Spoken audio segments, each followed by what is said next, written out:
Hello everyone. Good morning, good afternoon, good evening, depending upon when you are watching this video lecture.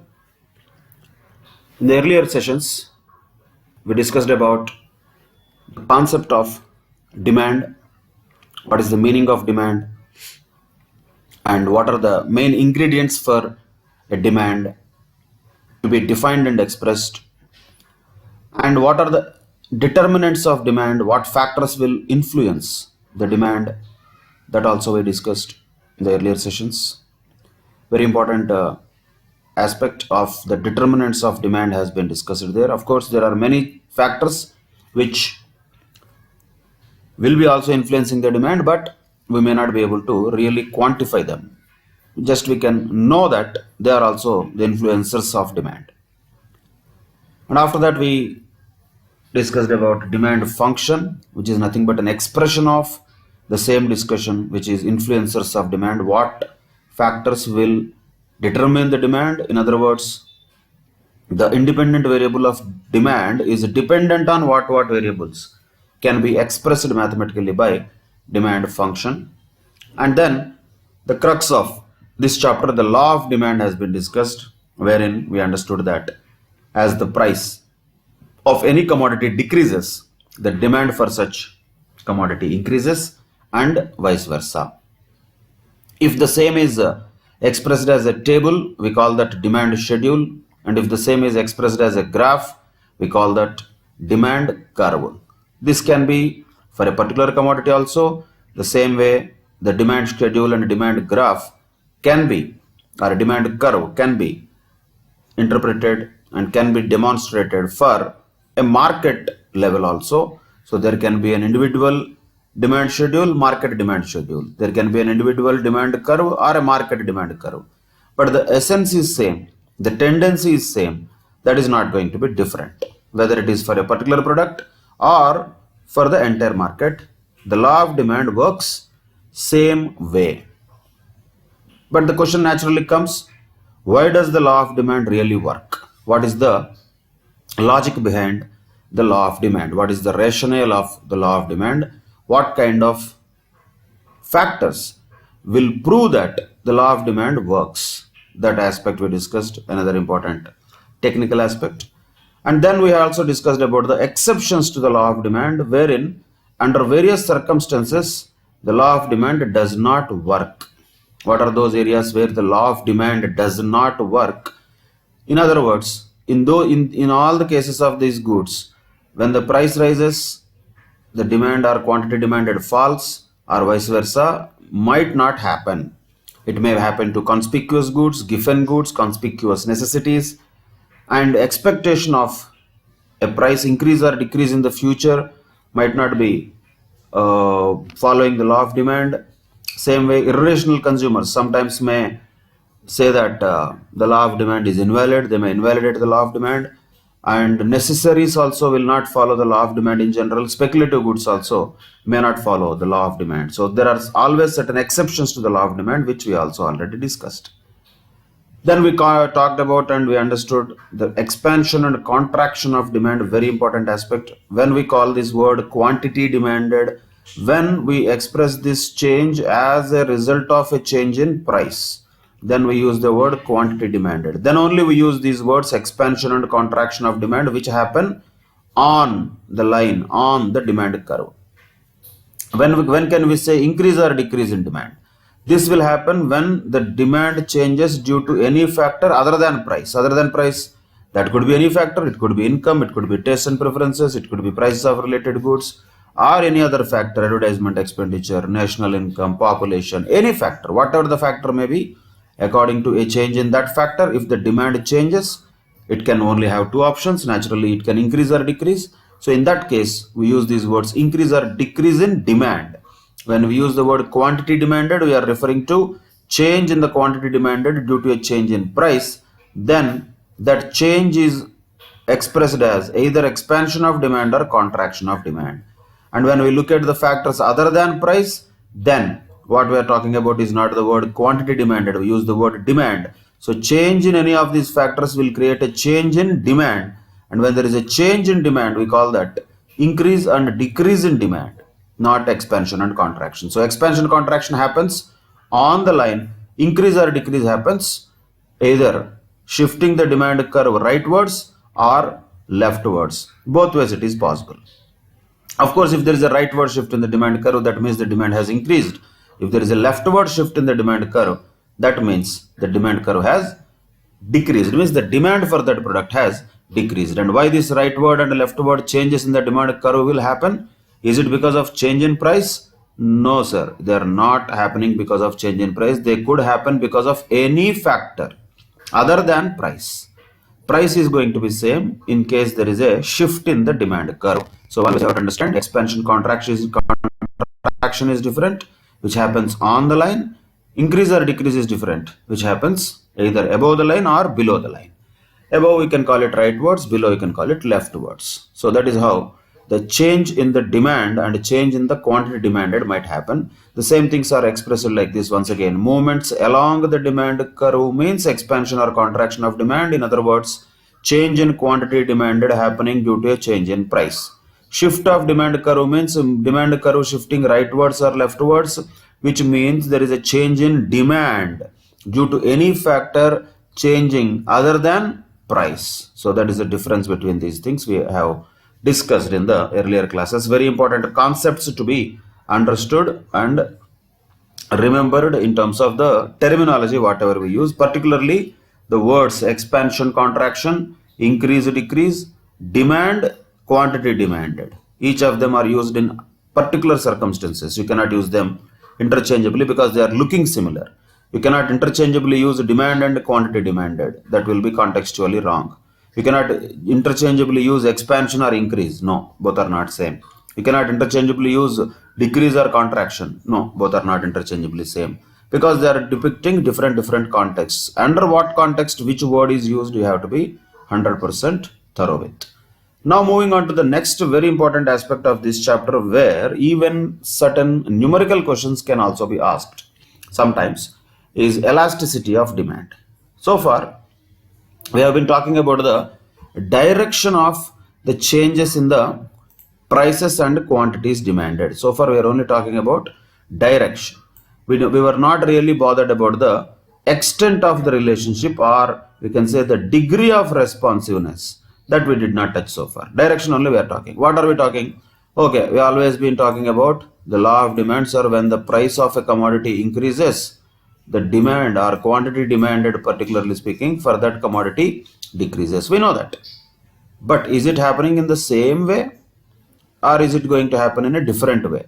In other words, price of a commodity, let us say, just for understanding purposes, increased by 10%, and quantity demanded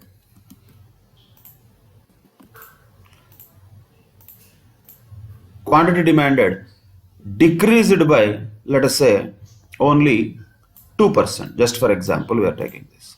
If at all this what happened, price of a product increased by 10%, but quantity demanded decreased by only 2%. This is quantity demanded we are talking. So if the quantity demanded is decreased by only 2%, when the price of the product is increased by 10%, this is what happened, let us say, as an example. So what can we say here? Is this product highly elastic to price, or relatively it is inelastic, or is it going to be not elastic at all? So what is the nature of this product? Some cases this response may be very strong. Some cases this response may be very weak.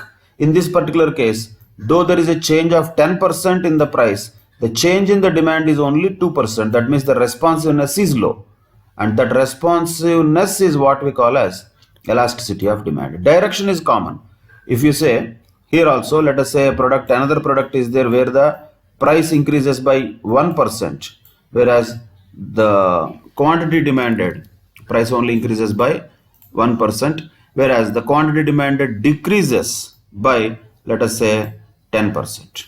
Just for once again example purposes. Quantity demanded decreases by 10% with just increase of 1% increase in price. So can we say this is also equally elastic like the earlier product? No, this is more elastic. Why? For a meager 1% increase in prices, we are talking about a 10% decrease in demand. For a small increase in price, for a small change, let us say, in the price, the quantity demanded decreased drastically. That means the responsiveness of this product is high when it's a quantity demanded is compared with the price. So these two products, if we compare, first product, we can say the responsiveness is there, but it is less responsive. The second product responsiveness is high. So naturally what we can say, first product elasticity of demand is low and second product elasticity of demand is high. That's what elasticity of demand means. But if you observe one common point between both the scenarios, the direction has not changed. The direction is same. So there is no doubt that when the price increases, quantity demanded decreases. No doubt in that. Or when the price decreases, the quantity demanded increases. This is direction only. We are only talking about direction. But the point is, how much price is increasing or decreasing, as a result of that increase or decrease, how much demand is decreasing or increasing, or how much quantity demanded is decreasing or increasing, according to an increase or decrease in price, how much is the relative change in the quantity demanded when compared with the change in the price is what is called as elasticity of demand. We are not here talking about the direction. We are talking about the, I would say, strength of the responsiveness, we can call it, or in other words, a correlation, simply speaking. How strongly the quantity demanded is correlated to price.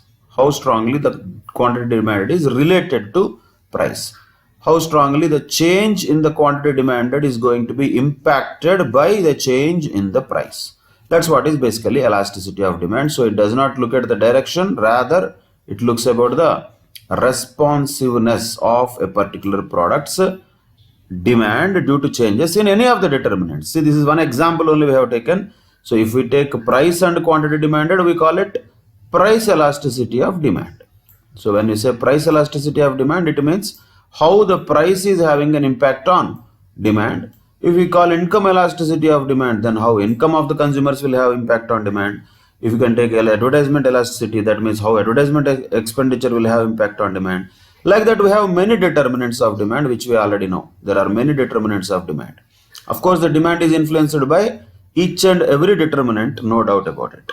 And we can easily identify the direction of the impact of demand also quite normally, just logically, for each of the determinants. One by one, let us say, for example, if the price of the product increases, quantity demanded decreases. So that means the relationship between these two is inverse relationship. What about income of the consumers? Income of the products, income of the consumers increases, then quantity demanded increases.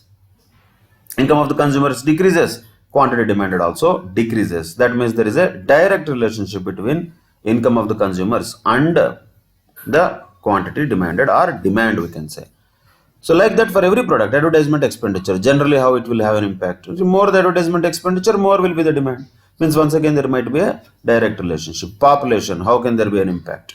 Population increase, generally demand also can increase. So the point is, there are so many determinants, no doubt about it, and all the determinants have impact on demand, no doubt about it. But the question comes, can we quantify all those determinants? Generally not possible. That is why, when can we say we can measure the responsiveness of the demand due to a change in its determinant? When we can actually quantify it. In other words, we can measure that change. If we can measure it, then what is that measurement called as? That is elasticity of demand. So simply speaking, what is elasticity of demand can be summarized by how much does a demand change due to a change in price, or change in income, or change in advertisement expenditure, like that. Any factor. So this price here can be replaced by any factor. Question is same. By how much does the demand change due to a change in dash? That dash could be any of the determinants which are influencing the demand. If the determinant is price, we call that price elasticity of demand. If that determinant is income, we call that income elasticity of demand, or any other elasticity of demand, wherever the price of the substitute, for example, price of a complementary commodity, for example, all of them are quantifiable. So all of them can be substituted in the place of price here. So this can be left vacant Here anything can be replaced in the place of price. It could be income of the consumers, or it can be the prices of related commodities. Prices of related commodities can be there, which are like either substitutes or complementary commodities, or it can be like, for example, advertisement expenditure, quite possible. So anything, this determinants of demand could be anything. It could be price also, income also, or advertisement expenditure also, or the prices of related commodities also. Either way, in all the cases, what is the impact of those things on the demand is what is measured by elasticity of demand. That is why the answer to this question, by how much does demand change due to a change in dash, that's what is elasticity of demand. If that is price, it is price elasticity. Income, income elasticity, like that. If it is prices of the related commodities, that is called cross elasticity of demand. Like that, any elasticity of demand is measurable. This is a quantitative measurement, a quantitative expression. Elasticity of demand is not about only direction. Direction, we don't need elasticity. For the direction, we have a law of demand already. Actually, we know the directions of each of these factors already. So it's not a point of direction anymore. Now we have to measure the strength of the relationship between demand and various determinants which are going to influence the demand. That is what is elasticity of demand, right? There are some examples which are given here. We can just generally go through them, which of course we can find out the elasticity of demand using different techniques later. One by one we'll do that.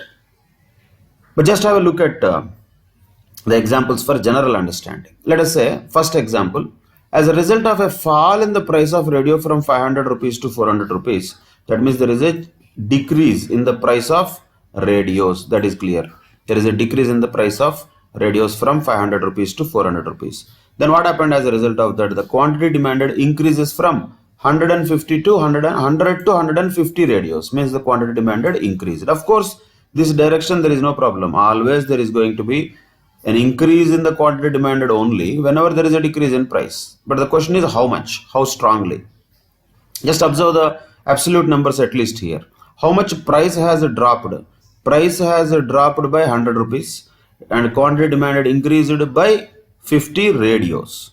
So for a 100 rupees drop in price, the quantity demanded has increased by 50 radios. That's what happened in the first case. And the product here is radio. You can replace that with LCD TVs, whatever the similar type of products, air conditioners, etc. Oh, can call them conspicuous necessities kind of category. So that is first category, where price decreased by 100 rupees and quantity demanded increased by 50 radios. Both are not amounts. Understand that carefully. Price is expressed as rupees, quantity is expressed as any product. In this case, this product is radios. That is first example. Second example, as a result of the fall in the price of wheat from 20 per kilogram to 18 rupees per kilogram, once again, naturally, the price of the commodity has reduced. Which commodity here? We are talking about wheat. Wheat is the commodity. Price reduced by how much? 2 rupees per kilogram. Quantity demanded increases from 500 kilograms to 520 kilograms. Once again, quantity demanded increased. If you observe the direction, there is no change. For a 100 rupees decrease in the price of radios, 50 radios demand has increased. For a 2 rupees decrease in the price of the wheat, there is a 20 kilograms of more wheat that is going to be purchased now. Means for 100 rupees decrease, there has been a change of 50 radios. Now for a 2 rupees decrease in the wheat, there is an increase in the quantity demanded of the wheat of 20 kilograms. Yes, price is always decreased, quantity demanded is always increased. The question once again comes, how much is that change in the quantity demanded happening as a result of change in price? Is that very strongly changing or is it weakly changing is the question. That is the second scenario, where definitely there is a little lesser correlation between the quantity demanded and price of a product. Why? Because wheat falls under necessity category. Necessity category generally, even though the price reduces, you cannot eat more than what you can eat. That's why the demand is more or less the same. Little bit increase is there. I'm not saying it is not there, but it is a very less increase. mostly it remained the same. The demand has remained the same. That is about necessities, and the relative increase in the quantity demanded here when compared with the decrease in price is not that much. Now look at another product, that is salt. This is a variety product. So salt, for example, imagine there is a fall in the price of 9 rupees per kilogram to 7.5 rupees per kilogram. Decrease in price is common here also. Price decreased by 1.5 rupees. Now look at that. The quantity demanded increases by only 5 kilograms. So from 1000 kilogram to 1005 kilograms, it has changed. So what happened here? In case of radios, for 100 rupees decrease in price, 50 radios new demand is created. In case of wheat, for a 2 rupees decrease per kilogram, 20 kilograms of additional demand for wheat has been created. But in case of salt, even though there is a 1.5 rupees of decrease in the price of the salt, still there is only just 5 kilograms of increase in the quantity demanded, which means irrespective of the price, people will buy the salt more or less the same quantities. So can we say that here, just for observation purposes, that salt has high elasticity of demand? Salt is highly responsive to the price? No, definitely not. Salt is not very highly responsive to the price. It has very low elasticity of demand. Whereas the radio has high elasticity of demand and wheat has almost less elasticity of demand. We can say there is elasticity of demand but little less elasticity of demand. When it comes to salt, it is as good as there is no elasticity of demand. So it's no much of increase in the quantity is happening due to a decrease in price when it comes to salt. So the point here to note is, though without going to the numbers as it is now itself, we can still understand from the general sentences and the essence of these three examples is different products behave differently and different products will have different elasticities of demand. And certain products will have high elasticity of demand like radios. Certain product will not have elasticity of demand at all, something like salt. Certain products will have elasticity of demand, though it is just relatively very lower elasticity of demand. So the point is, each product will not respond to the change in price same way. Radio responds very rapidly, wheat responds in a very mild manner, salt almost does not respond at all. 1000 kilos to 1005 kilos is not at all a big increase. So like this, three products will give us three different types of situations. But if you observe the direction, there is no difference at all. Direction is always the same. In all the cases, what is happening? The price is decreasing, quantity demanded is increasing. Price is decreasing, quantity demanded increasing. Same thing here also. Direction has not changed. But what has changed? Intensity has changed. Intensity has changed definitely. That means that intensity is what we call as elasticity of demand. So the elasticity of demand is nothing but the responsiveness of demand or quantity demanded in relation to a change in price. That's what we can call as elasticity of demand. That's what is given as a definition here. Generally speaking, elasticity of demand is the responsiveness of the quantity demanded of a good to change in one of its variables on which the demand depends. So generally we don't use this elasticity of demand definition, but here we are talking about any variable can be considered as having an impact on the demand. So whatever the variable which is having an impact on the demand, how the demand is responsive to such variable is what is called as elasticity of demand. So simply speaking, elasticity of demand is the percentage change in quantity demanded divided by percentage change in one of the variables on which the demand depends. So we are talking about a generic definition of elasticity of demand. Are we talking about only price elasticity here? No. We are talking about any elasticity of demand, any particular variable. So one of the variables is the word used. So any one of the variables changes, naturally the demand also will change. Question is, how much that is changing? How is the responsiveness of the demand or quantity demanded is in accordance with a change in the variables, any one of them. Once again, what could be those? Any one of them means it could be price of the commodity, price of the related commodities, it could be advertisement expenditure, it could be income of the consumers. So all factors might have impact on the demand. If we can measure that impact or that responsiveness is what is called elasticity of demand. And simply in a mathematical way, if we want to express that, what is elasticity of demand is simply nothing but percentage change in quantity demanded. That is the numerator. Percentage change in quantity demanded divided by percentage change in any one of the variables on which the demand depends. Of course, at a time we will take one variable only.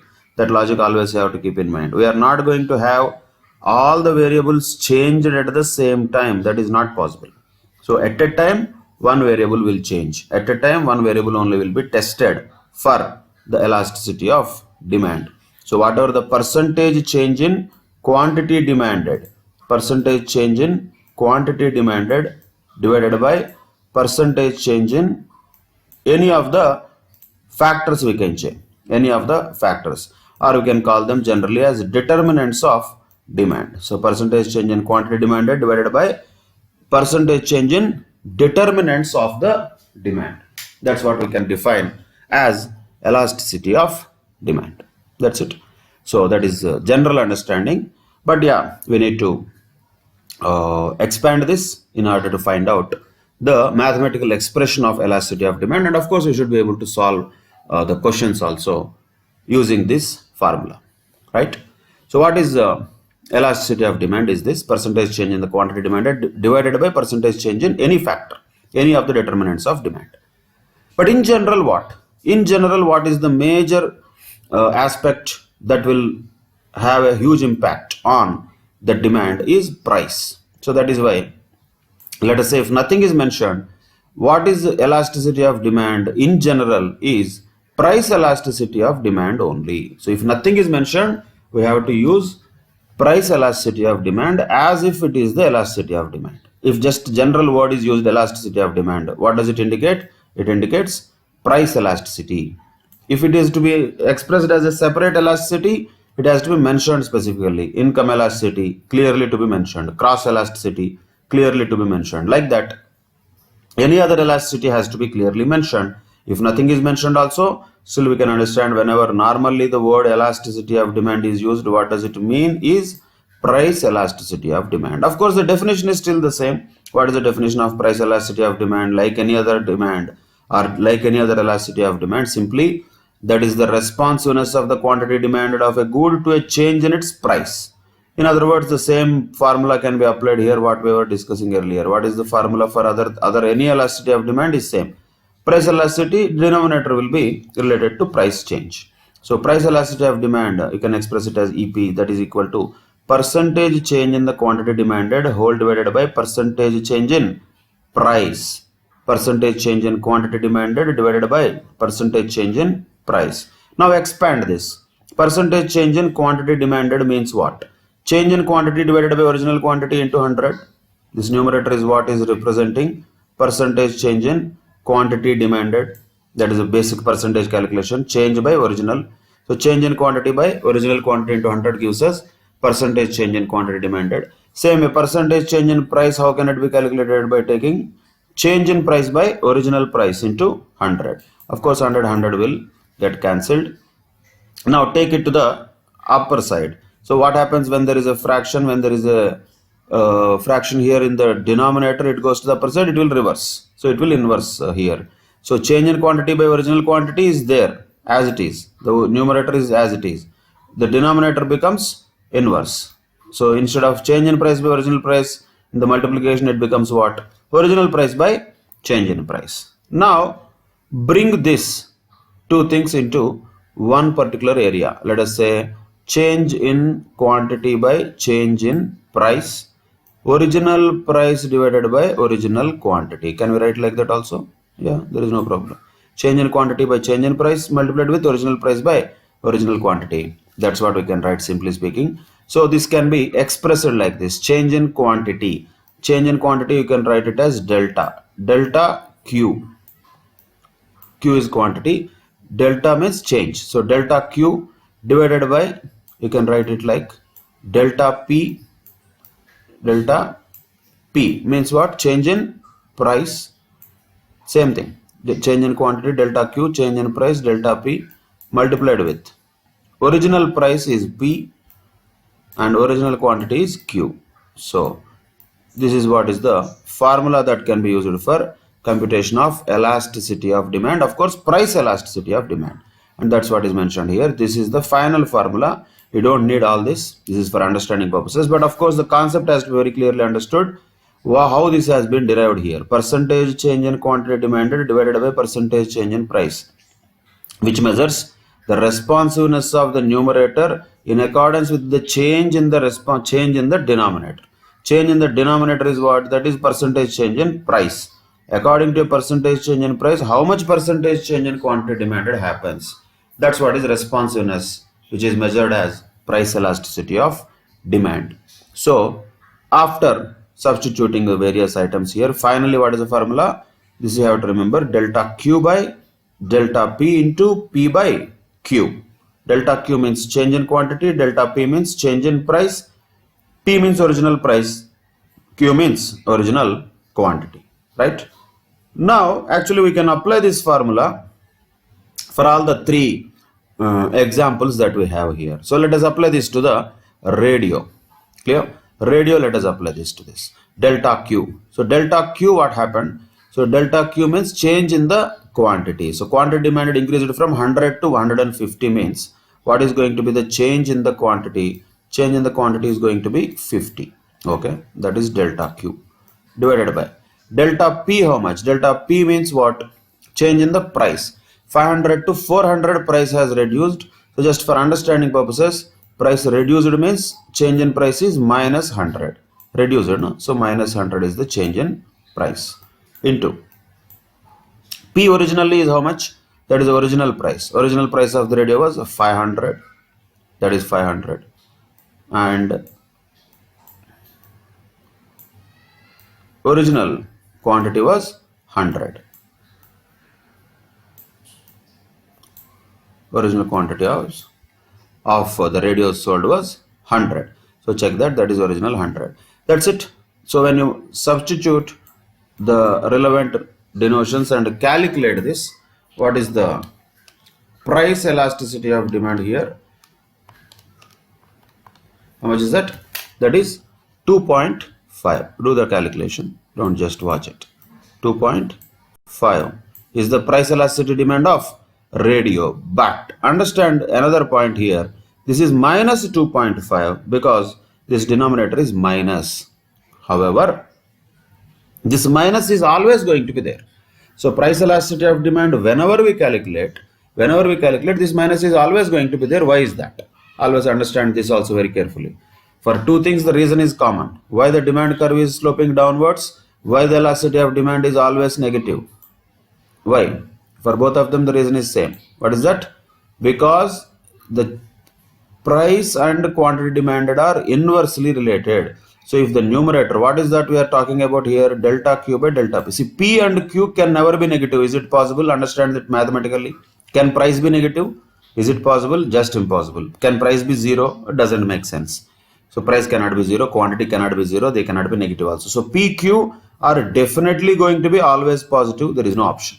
No option at all. So forget about this part. Coming to delta Q, delta P. Okay, now if delta P is negative, means what? P is reducing, price is reducing, then automatically Q will be positive, no? Automatically Q will be positive because when the price is reducing, the quantity will increase. So if delta P is negative, delta Q is bound to be positive. That is what is law of demand. When the price is reducing, quantity demanded is increasing. On the other side, of course not in this example, let us take another example. If at all the price is increasing, if let us say delta P is positive, then delta Q will be negative. Why is that? These two are inversely related. So when they are inversely related, if the denominator is negative, the numerator is bound to be positive. If the denominator is positive, the numerator is bound to be negative. That means definitely one of them has to be negative. When you have everything like this, these two are always positive. Here one of them is negative. Automatically the answer is always negative. Of course, always does not mean there are no exceptions. Exceptions to the law of demand are there. In those cases, this theory will not work. But normally, wherever the law of demand works, wherever the theory of demand works, the elasticity of demand is bound to be negative only. However, we generally don't consider that negative sign, we just express it as quantity because the direction is not our interest here. Our interest is magnitude. Our interest is the responsiveness, the quantum of change that happens in the quantity demanded in response to a change in the price is what is our interest. So minus is inevitable, the point is. So that does not mean it is not there, it will be there. But when we generally say price elasticity of demand is 5, it actually means minus 5. So we don't worry about that. So the point once again, always to keep that in mind is we don't need to worry about the sign here. The sign is bound to be negative. That is why we always take the absolute value of the price elasticity only. We will take absolute value of price elasticity only. That is the only thing that we are going to take, not the negative. So when we say here, instead of taking minus 2.5, whenever we express that how much is elasticity of demand of radio, if somebody asks, our answer will be 2.5. But what is in our mind, we know that already that it is actually minus 2.5, but we don't care about that. That's what is about radios. That is the first product that we talked about as an example in the earlier scene. Now let us take wheat. Wheat is the second product. In the case of second product, the example is given here, whatever that is. What happened here, the change in price is 2 rupees per kilogram, quantity demanded changed by 20 kilograms. Whatever it is, you have to just substitute. What is the change in the quantity demanded? Is there any increase in the quantity demanded or not? Of course, sir, yes, there is. How much? 20 kilos demand increased or quantity demanded increased. How much change in price happened? 2 rupees happened. So 2 rupees has increased or decreased? 2 rupees decreased. So minus 2. Just for understanding purposes.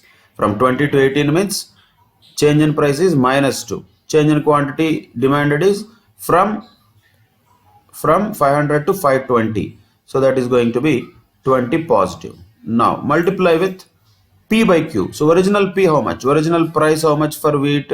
Original price was 20. Original quantity was 500. So 20 divided by original price was 20 divided by 500. That is P by Q. That's what we already have, P by Q. So P, Q already given. So when this is the case, what is the value here? Calculate that once again. 20 divided by 2 into 20 divided by 500. That comes to around 0.4. Of course, minus. Always minus. We don't have to separately worry about it. But just for calculation and showing purposes, we are writing it as 0.4 minus, which means we have to just express it as 0.4. So once again, the question comes here, which of these two things is more elastic? Definitely the radio is more elastic than wheat. Wheat is less elastic. Why? Because the elasticity of demand is very less compared to that of radio. Radio elasticity of demand is 2.5. Wheat elasticity of demand, price elasticity naturally is 0.4. Then we have salt. Salt is a variety situation here. Again, you can just substitute the same thing. So salt, what happened? Change in price is 1.5 rupees. Change in quantity demanded is only 5 kilograms. So change in quantity demanded is only 5 kilograms. That is 5 in the numerator. Okay. Divided by change in price is, just for once again understanding, I am writing minus 1.5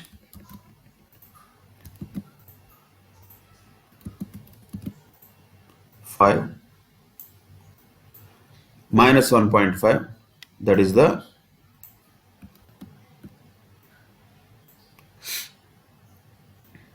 minus 1.5 is the change in price from 9 rupees to, isn't it, 9 rupees to 7.5 rupees into, okay, once again into, what was the original price? Original price was 9 rupees, okay. Original quantity demanded was too much, Q, that was how much?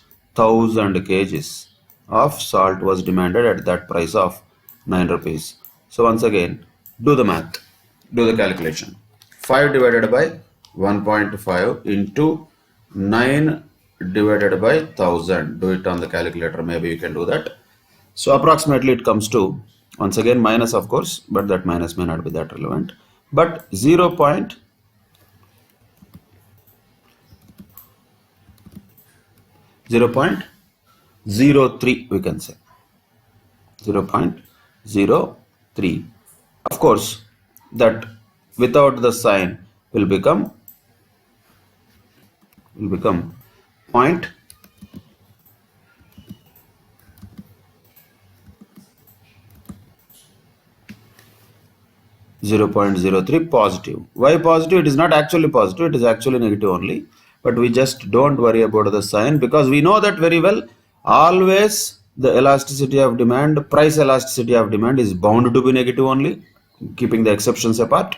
Normally, wherever the law of demand is applicable, always the price elasticity of demand is bound to be negative only. Why? Because if price increases, the quantity demanded decreases. If the price decreases, the quantity demanded increases. So in this delta Q by delta P, if one is negative, other is bound to be positive. So naturally, this final answer is bound to be negative. That is why don't worry about the sign, don't worry about the direction. Direction is already known.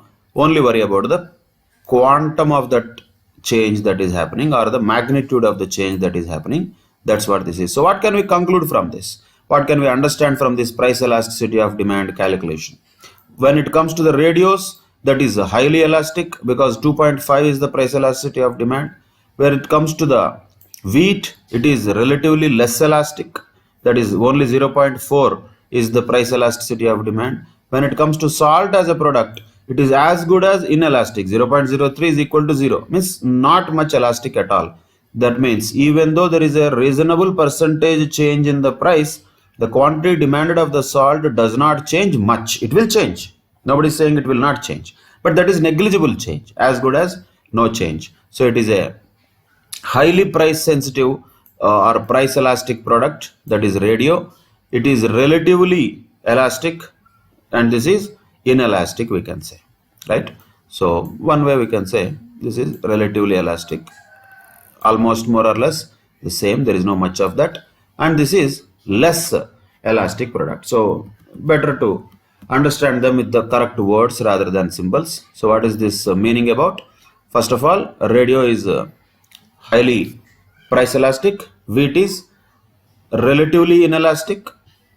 It is not completely inelastic, but relatively inelastic, whereas, or less elastic you can call it, wheat is less elastic, and salt is relatively inelastic, almost it is inelastic only.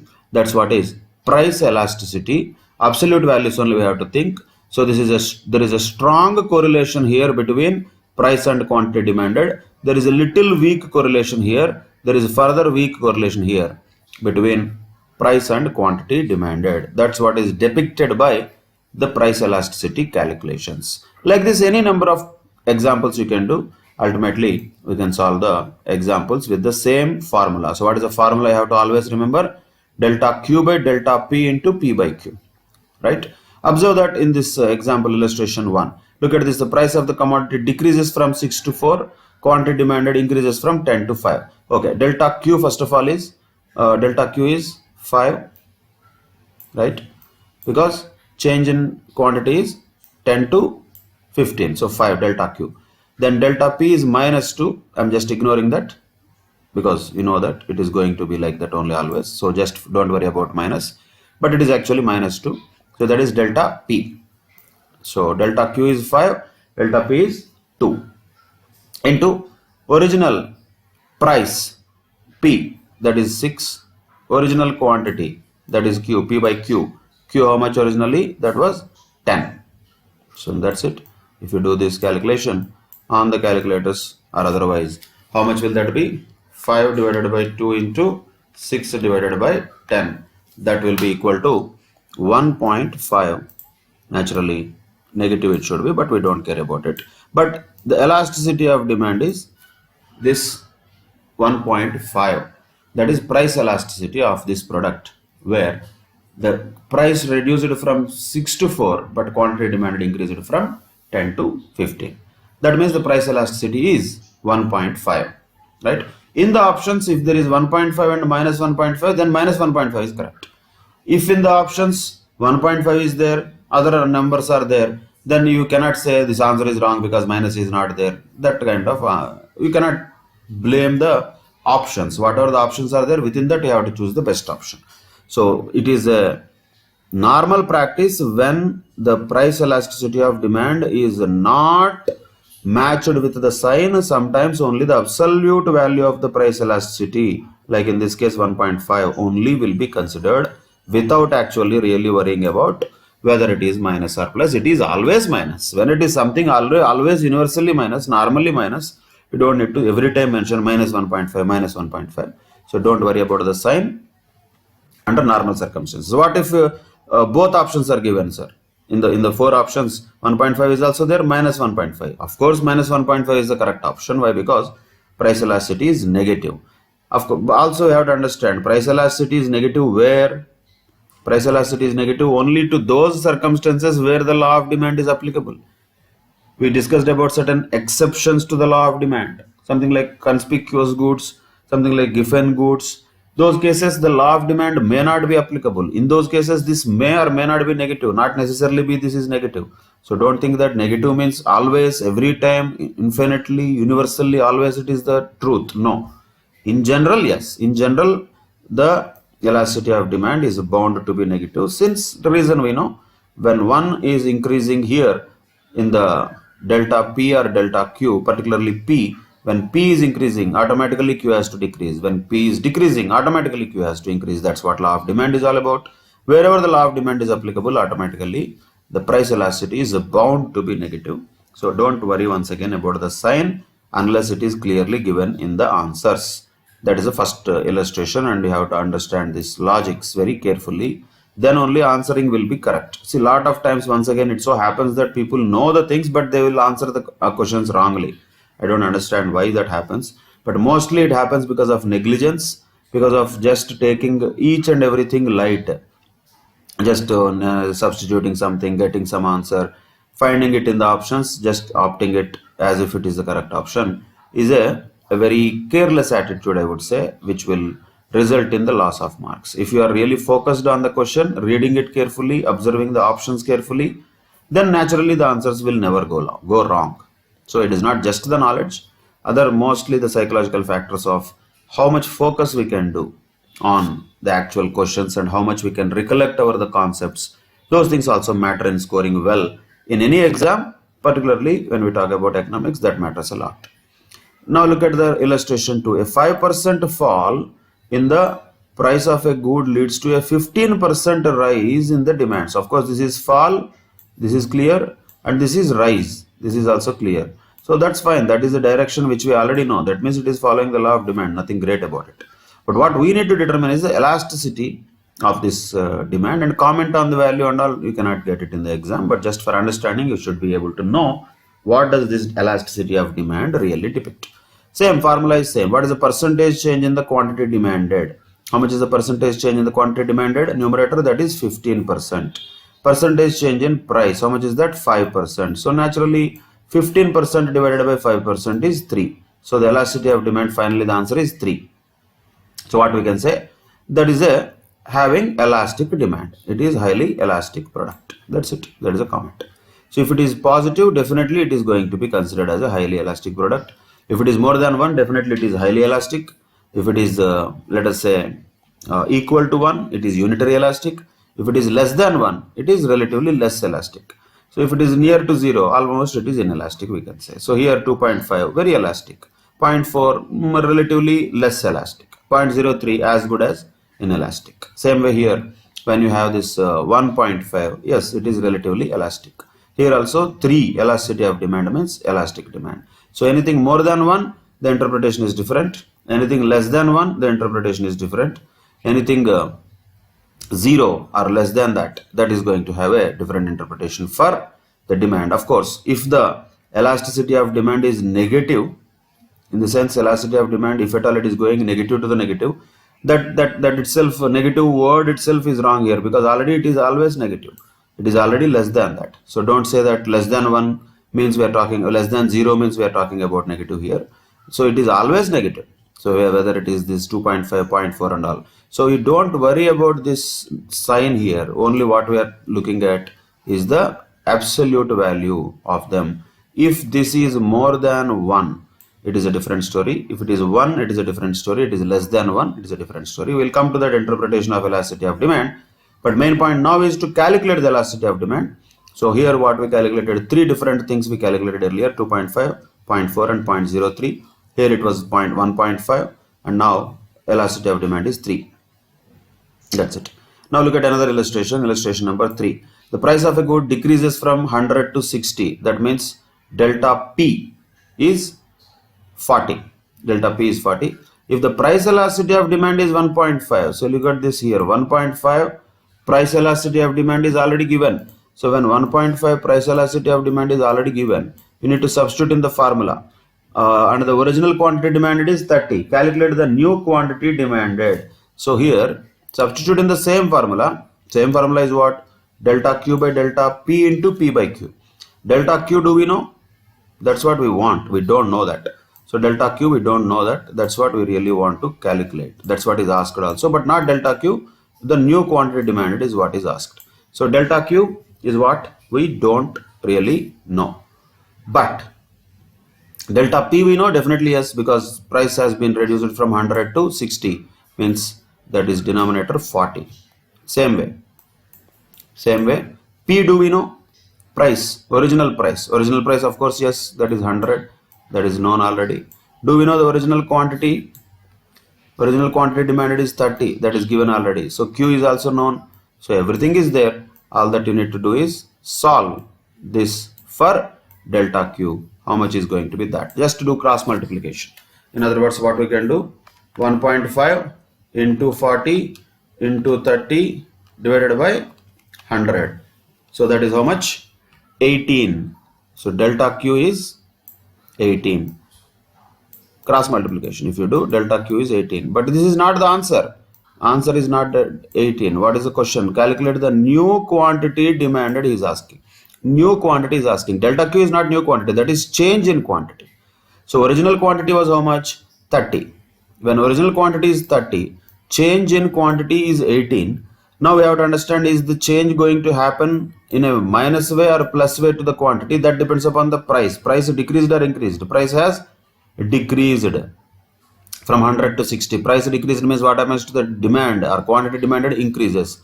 So 30 becomes what now? That becomes plus 18, that is 48. That is the new quantity that is demanded. When elasticity of demand is given and other data related to the original price and original quantity demanded, change in price is given, other thing can be found out. So simple logic here.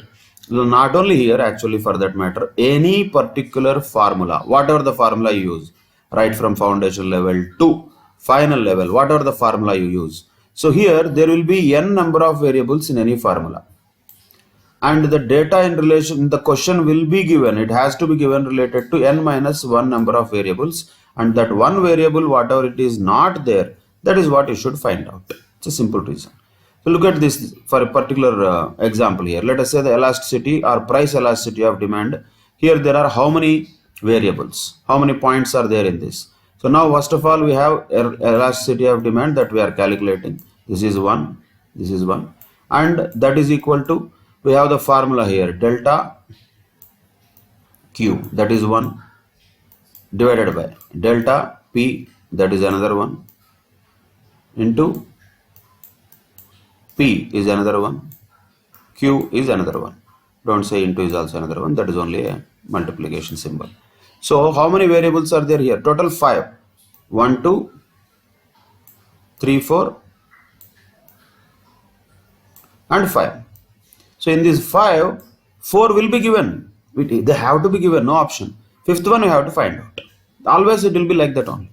4 will be definitely given in any question if you say. Like if in this question, what are all given? 100 is given, 60 is given, 1.5 is given, 30 is given. Enough. 1, 2, 3, 4. Out of 5, 4 are given. You can find out the other one. That in this particular case is delta Q. Like this formula, any formula if you observe, there will be n number of variables, whatever that n may be. Data in the question will be given about n minus 1 number of variables, and what you have to find out is that missing variable is what about? That new thing that we have to calculate. That missing variable is what we have to calculate. Whatever it could be. Don't expect that missing variable will be only on the left hand side. It could be any of them. In this 5, any 4 given, the fifth one you should be able to find out. That is my point. Any 4 can be given in this. Any 4. In general, if these 4 are given, we can find out elasticity of demand. If elasticity is given and out of these 4 any 3 are given, we can find out the other one. So any 4 out of these 5 is enough to be there in the question. Don't expect the same question. Any question can be asked in this. These questions can be framed in whatever the way they want. And ultimately, our job is to find out that missing variable in the question. Clear? That is how we calculate the elasticity of demand. Basically, that is by using the formula percentage of change in quantity demanded divided by percentage of change in price. That is the formula we are talking about. If you expand that, ultimately what it is coming out to be delta Q divided by delta P into P divided by Q. That's what is elasticity of demand, normally by using the formula. Clear? That is called in a regular way the elasticity of demand, normally how we calculate. Now let us move on to another scenario or situation. We can call this another method of calculating the elasticity, that is called point elasticity of demand. Point elasticity. See, point elasticity generally is measured, as the name indicates, at a given point on the demand curve.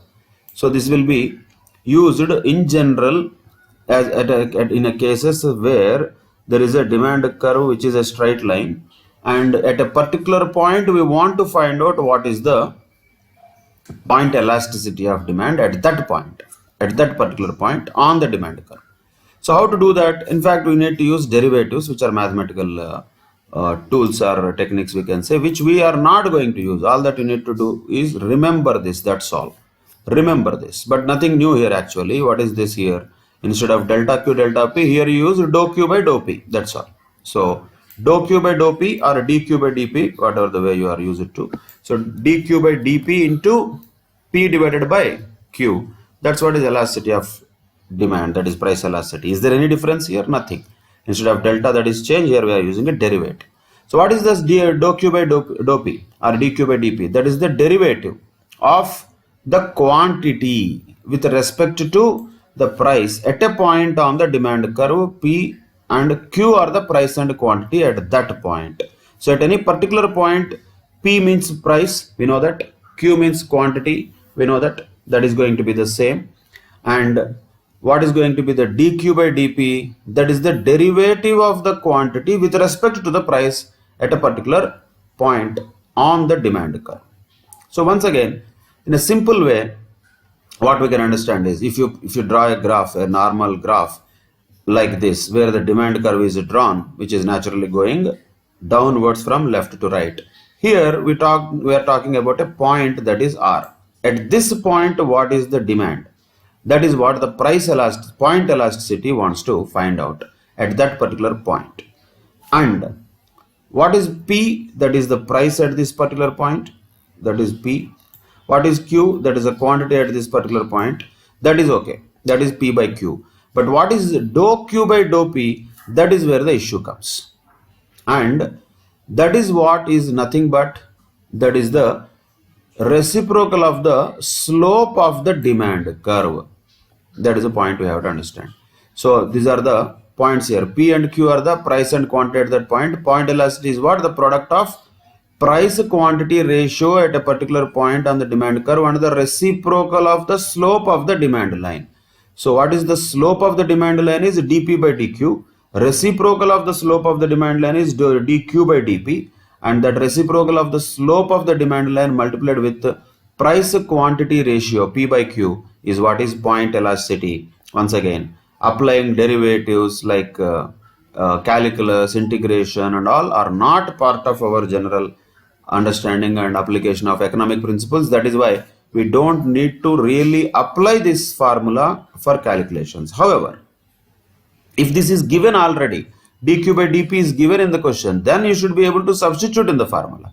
You are not going to use calculus, but if it is dQ by dP given in the question, substitute that. P and Q are numbers, dQ by dP is given, substitute that, you get the elasticity of demand. That is not an issue that we should be able to do. However, how much is dQ by dP, how to derive that, how to actually calculate that, that is not our subject matter. We are not going to discuss that, not necessary for this paper, because we don't have any of the mathematical application of economics or econometrics and all these things. We don't need to use them. But on the other side, if it is given in the question dq by dp, which will be done generally, just substitute that into P by Q, you get elasticity of demand. That is called price elasticity, which is a point elasticity of demand. At a particular point, this can be calculated like this. However, in general, the point elasticity is calculated in a much simpler way, like this. That is lower segment divided by upper segment. What is lower segment? If this is the point, what is the lower segment? This is the lower segment. This is the lower segment. What is the upper segment? This is the upper segment. So whatever the length of the lower segment is, that divided by upper segment, that's what we can call as point elasticity of demand at a particular point. That is the best formula, and actually this is what is going to be more useful in the examinations. Of course, there are questions on dq by dp also, where it will be given dq by dp, p will be given, q will be given. You just need to substitute in the formula and get the answer. That also will come, but most importantly than that is this point elasticity can be found out by using the formula lower segment divided by upper segment. So if at all we have any point, at any point of this the demand curve, we want to find out the point elasticity, we have to find out by taking lower segment divided by upper segment. So let us just for understanding purposes take this as an example. Say this is A, this is B, at which point we are calculating this point elasticity, and this is C. So naturally, what is going to be the elasticity of demand? How can you calculate that? Lower segment. Lower segment is what? Lower segment is BC divided by upper segment is what? AB. That's what is point elasticity of demand. Simply at any point of time, the logic is same. Always it is lower segment divided by upper segment only, right? That is point elasticity of demand. But now this is a very important graph. This is what you should be very clearly remembering also, because questions will come from this also. But it is logically understandable, very simple point. For example, at this graph where there is a kind of demand curve which is drawn at different points on this particular demand line or demand curve, how the price elasticity will be, that can be understood very easily. So now look at this particular graph we are talking about. T is the point we are talking about. T is the point we are talking about. So what is the lower segment value here? What is the lower segment? T to T is how much? 0 only. Upper segment is bigger. Upper segment is small t to big T, right? So in this case, at a point T, elasticity will be how much? Lower segment is 0. 0 divided by anything is 0. So elasticity of demand at this point of capital T is equal to 0. Then what about this point? That is L. L into capital T, L to small t. This is easier to take if we take any other word here rather than small t. Unnecessarily this cannot be taken.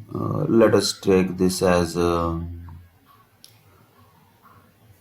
Q, let us say. That is easy. Now here in the first case, Tt by Tq. Tt is 0 because anything distance from T to T will be 0. Tq is having some positive number, but 0 by anything is 0. That is why elasticity of demand here is 0. Now looking at here, Lt by Ql. Lt is smaller or bigger than Ql? You can easily see that. Lt is smaller, Ql is longer. So numerator is smaller, denominator is longer. When the numerator is smaller, denominator is longer, the resultant is going to be what? Definitely less than 1. That is why the elasticity of demand at this point L is going to be less than 1. Then what about R? This is the next point. R. RT by QR. But if you observe, the distance between R and T and distance between Q and R is same. So RT is equal to QR. Then RT by QR will be equal to 1. When numerator and denominator both are same, then definitely what is the resultant? That is going to be 1. Then the next point is S. Once again, same way, lower segment by upper segment. Lower segment is what? ST by QS. Upper segment is QS. Now lower segment is longer, no? So lower segment is bigger, upper segment is smaller. So numerator is bigger, denominator is smaller. So naturally the resultant will be greater than 1. So E is equal to, here definitely going to be more than 1 at the point S. So at the point T it is 0, at the point L it is less than 1 but more than 0, but at point R E is equal to 1, at point S E is more than 1, and at point Q or whatever we have taken already, at that point E is infinite. Why infinite? Because upper segment is 0, and when you have upper segment 0 which is in the denominator, anything divided by 0 is not definable. That's why in that case, when the demand curve touches the y-axis, if the demand curve touches the y-axis, the point elasticity of demand will be infinite. So there can be questions from this anyway. What will be the point elasticity of demand if the demand curve touches x-axis? At that point, what is the elasticity of demand? Sir, it is 0. That is point T. What is the elasticity of demand? Point elasticity, naturally. Price elasticity, which is measured by way of taking a point on the demand curve. So, point elasticity. So, what is the point elasticity of demand when the demand curve touches y-axis? At that point, what is the elasticity of demand? So, the answer is infinity. So, these two things are to be very clearly remembered. These two can be the questions. When the point elasticity is going to be 0, when the point elasticity is going to be infinity. You have to be absolutely very clear about these two things. 0 when the price or the demand curve touches the x-axis. When the demand curve touches the y-axis, then the price elasticity or point elasticity will be infinite. In between, how it will be? How to measure that, sir? Not a rocket science. Simple. Always the same logic. Lower segment by upper segment. What if lower segment is smaller, upper segment is bigger? Naturally, answer will be less than 1. Sir, what if both are equal? Then naturally the answer will be equal to 1. And what is the answer we are talking? Elasticity of demand. What if the lower segment is bigger, upper segment is smaller? Then naturally the answer will be more than 1. So these are the only possibilities other than 0 and infinity. These three possibilities are there. 0 happens when the demand curve touches x-axis. Infinity happens when the demand curve touches y-axis. Those two have to be separately remembered. These three are separately to be remembered because these three are from the formula that we have. What are those things? Less than 1, equal to 1, or greater than 1. When that happens, that is just straight away from the formula. If lower segment is smaller, upper segment is bigger, numerator smaller means denominator bigger means the answer will be less than 1. Both are equal means price elasticity will be equal to 1. If lower segment is bigger, means the numerator is bigger, denominator is smaller, then the answer will be more than 1. These are the total 5 possibilities. 5 different questions can be always asked from this. That is the point elasticity of demand. So we should be able to calculate the elasticity of demand not only just by calculating or using the formula, by taking percentage change in quantity demanded divided by percentage change in price, or by taking the formula directly by taking delta Q by delta P into P by Q. That is also possible. Questions can be asked on that. Also, we should be able to calculate using point elasticity method. If it is using a graphical method, lower segment divided by upper segment is the formula we should use. If it is using derivatives, mathematical method, then dou Q by dou P into P by Q is the formula we should use. Of course, dou Q by dou P will be given in the question. P and Q also will be given in the question. All that you need to find out elasticity of demand is by substituting them and obtaining the answer. That is about point elasticity of demand. Clear? That is one more type of calculation for the elasticity of demand. Now there is one more thing that is called arc elasticity of demand. Actually, this is what we are going to calculate if nothing is asked in the question. When nothing is asked in the question, should we use this formula or something else? Derivatives anyway we cannot use. So are we going to use this formula or not? All these doubts should not be there. If the data is given in the question, if there is a details given about original price and change in price and original quantity and change in quantity, if those details are there, automatically we have to use arc elasticity. We'll understand why is it better than the original formula now. But before that, let us understand certain situations where the arc elasticity can be applied in a better way. See, when the change here is very small or negligible, particularly in those cases, the point elasticity will be difficult to be identified, because if you just observe, normally speaking, First of all, the demand curve being a straight line itself is not possible. It will be generally a curved line. But in the point elasticity, what we drew, it was a straight line. That itself is one of the limitations of that. Okay, keeping that apart, even if it is a curved line also, how to measure the distance between two things? Lower segment, upper segment, we can only measure when if it is a straight line. If it is a curved line, how can we do that?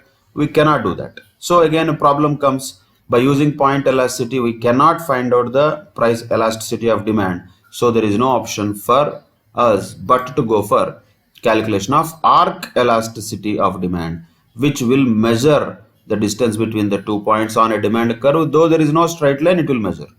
How it will do that? Particularly when there are 2 points here, between those 2 points, how the elasticity can be measured is the question. So let us say here there is point A and point B. Between these 2 points, how much distance is there? That can be measured by taking this formula. That is what is arc elasticity of demand. And we have multiple things also you have to understand. At A point, what are all there? There is price P1 and quantity Q1. And at B point, what are there? Price P2, quantity Q2. So there are 4 things definitely here. There is P1 and there is Q1. That is original situation, let us say. And price changed from P1 to P2. In this example, what happened? P1 to P2 means decreased. So quantity demanded increased from Q1 to Q2. This is what happened. So how to calculate the elasticity of demand here?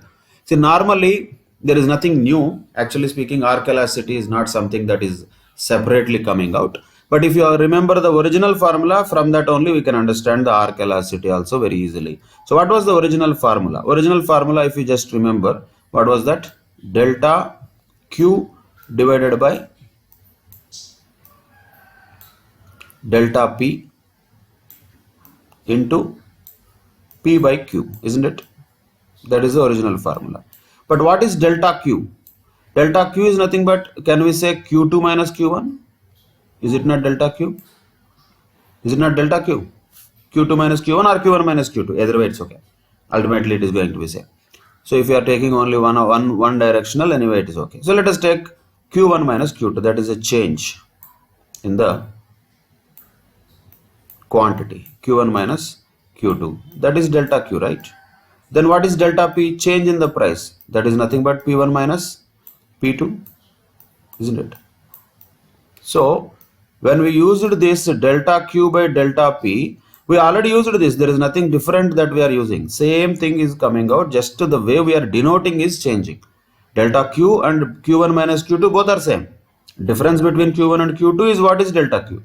Difference between P1 and P2 is what is delta P. So delta Q by delta P, Q1 minus Q2 by P1 minus P2, both are same. There is no difference between them at all. The difference between a normal calculation, what we did earlier and now, is only coming with P and Q. Earlier we have taken the original price P and original quantity Q.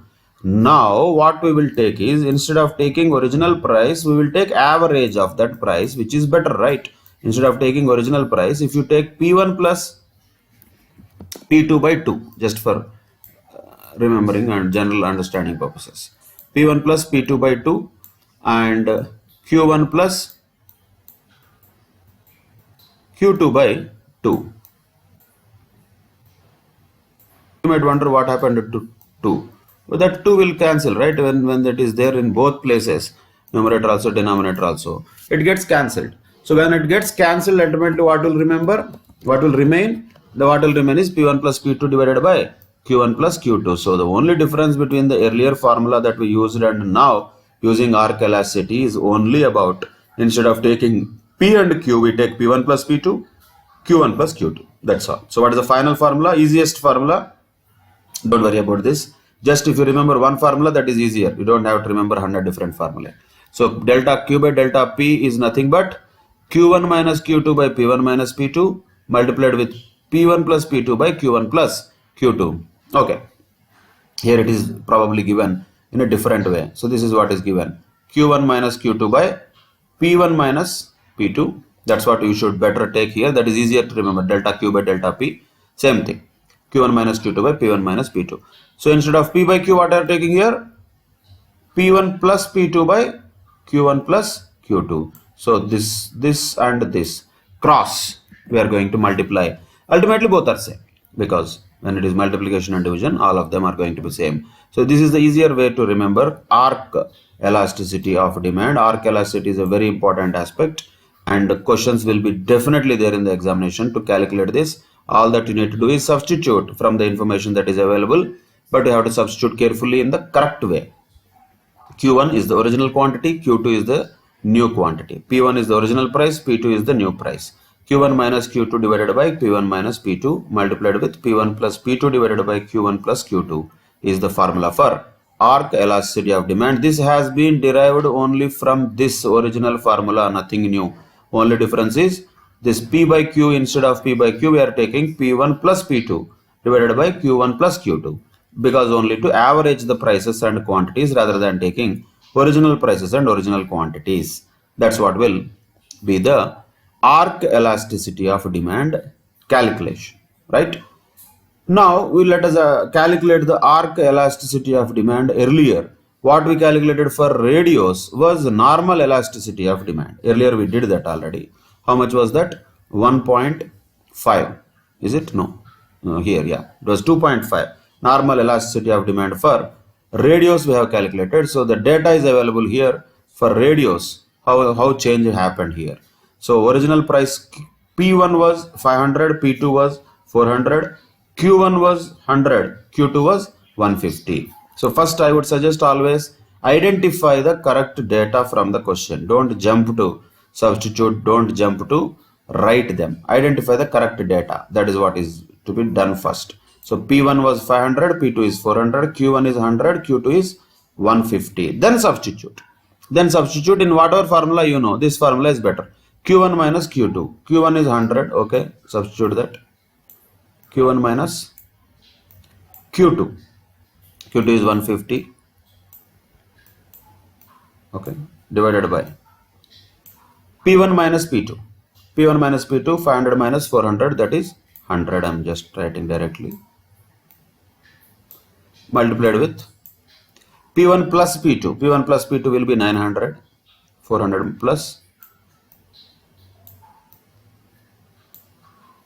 400 plus 500, that is 900. So Q1 plus Q2 is 250. That is easy. That's all. Do the calculation. Do the calculation and then find out how much is the arc elasticity of demand. Need to do this. So 100 minus 150 is how much? Of course it will be minus 50. Forget about minus.